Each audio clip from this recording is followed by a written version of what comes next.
Warahmatullahi wabarakatuh. Perkenalkan, kami dari kelompok yang membahas tentang geografi bencana gempa dan gelombang tsunami karya Joko Haryanto akan mempresentasikan hasil rangkuman kami terkait materi tersebut.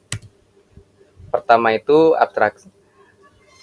Bencana gempa dan tsunami adalah fenomena alam yang sampai saat ini belum dapat diprediksi secara tepat waktu. Makanya itu, pentingnya studi karakteristik, prediksi dini, dan pengolahan data geografis yang dibantu dengan sistem informasi geografis atau SIG sebagai pendekatan terpadu penanggulangan bencana.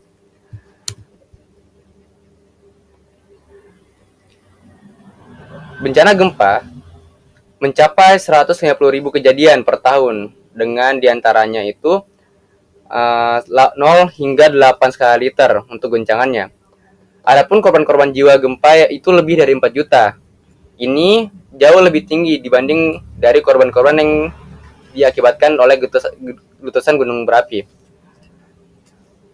Gempa juga itu menyebabkan tsunami. Salah satunya yang paling terkenal adalah tsunami Aceh tahun 2004 yang diakibatkan oleh gempa berkekuatan 9,0 skala Richter dengan gelombang tsunami setinggi 30 meter yang menyebabkan kerusakan besar di 11 negara.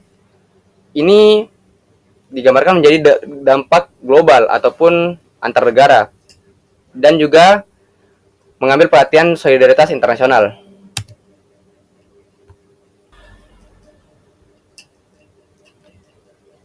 Oke, mengapa Indonesia sering terjadi zona rentan? Karena posisi di pertemuan lempeng Samudra Hindia, Australia, dan lempeng benua Asia.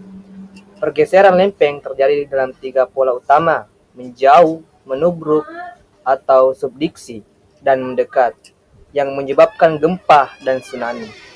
Dampak gempa tak bergantung pada ketinggian. Tsunami menyerang wilayah dataran pantai 0 sampai 25 meter mdpl di atas permukaan laut.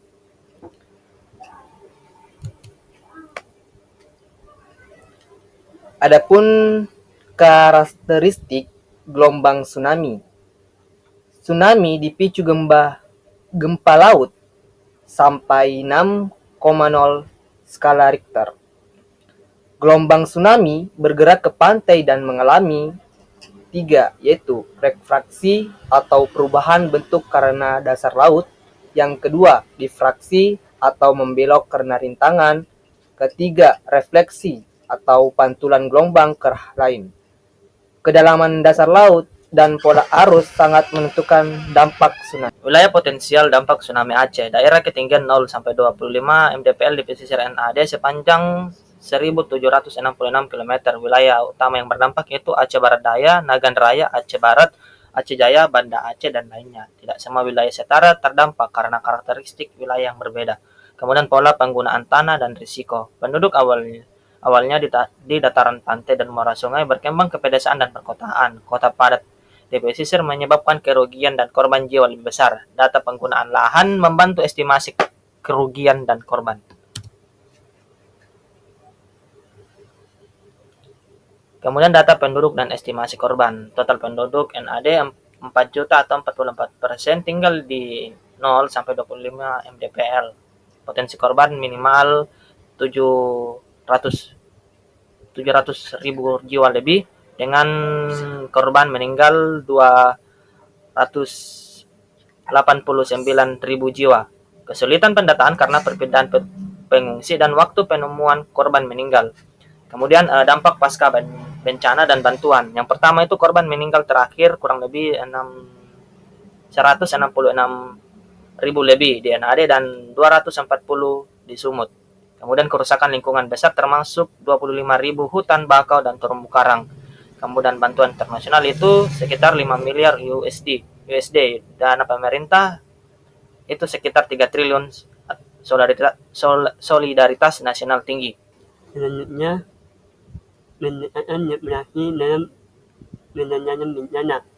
Penggunaan sistem informasi demokrasi untuk identifikasi wilayah terdampak dan klasifikasi perluasan, distribusi korban dan perencanaan penanganan darurat.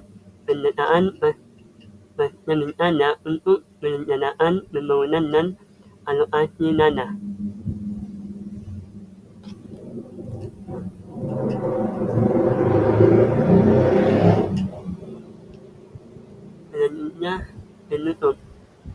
Kemudian tsunami pada tahun 2004 adalah bencana alam global terbesar yang menimbulkan solidaritas kemanusiaan internasional luas.